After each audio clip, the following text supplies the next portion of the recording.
Hi friends, ఈరోజు మా ఇంట్లో టమోటా రసము పాలక్ పప్పు ఫ్రెండ్స్.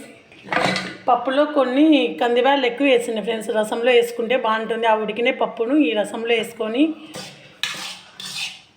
పప్పు గుత్తితో మెత్తగా ఎంపుకోవాలి. ఇదో ఇలా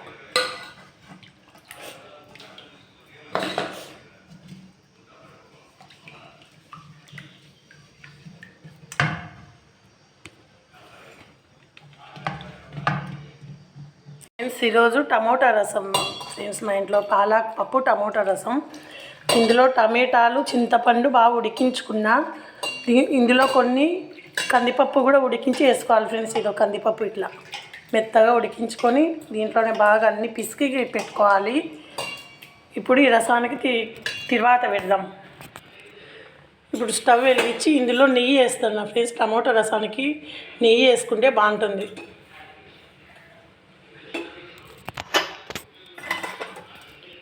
చిటికెడు జీలకర్ర, కొద్దిగా ఆవాలు, ఎండుమిర్చి. ఆవాలు బాగా చిటపట అన్న తర్వాత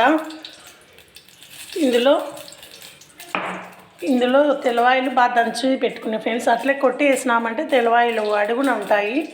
అదే ఇలా దంచి వేసినామంటే రసంలో బాగా కలిసిపోతుంది.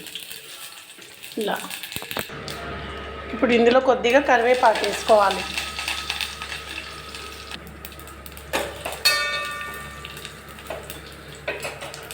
ఇప్పుడు తిరువాత అంతా ఎర్రగా అయింది కదా, తెల్లవాయిలు బాగా ఎర్రగా ఎగినాయి ఫ్రెండ్స్.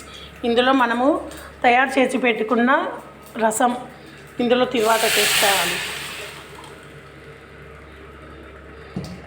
మనకి ఎన్ని వాటర్ కావాలంటే అన్నీ వేసుకోవాలి ఫ్రెండ్స్. ఇదో మనం కందిపప్పు వేయడం వల్ల ఆరోగ్యానికి కూడా చాలా మంచిది ఫ్రెండ్స్. పిల్లలకు కానీ మనకు కానీ చాలా మంచిది.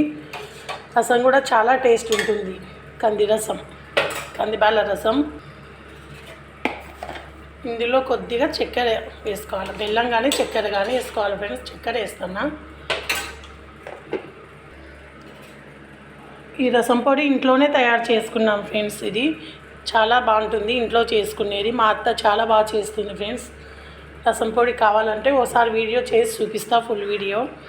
ఇందులో ఈ రసం పొడి కూడా వేసుకోవాలి. ఇంట్లో స్మెల్ భలే ఉంది ఫ్రెండ్స్, సూపర్గా ఉంది. ఒకసారి ఇలా కలుపుకొనేసి ఇప్పుడు ఇందులో కొద్దిగా ఉప్పు వేసుకోవాలి. ఇప్పుడు రసం ఉడుకుతుంది కదా ఫ్రెండ్స్. ఇందులోనే కొద్దిగా కడిగి పెట్టుకున్న కొత్తిమీర వేసుకొని ఒకసారి కలుపుకోవాలి. కంది రసం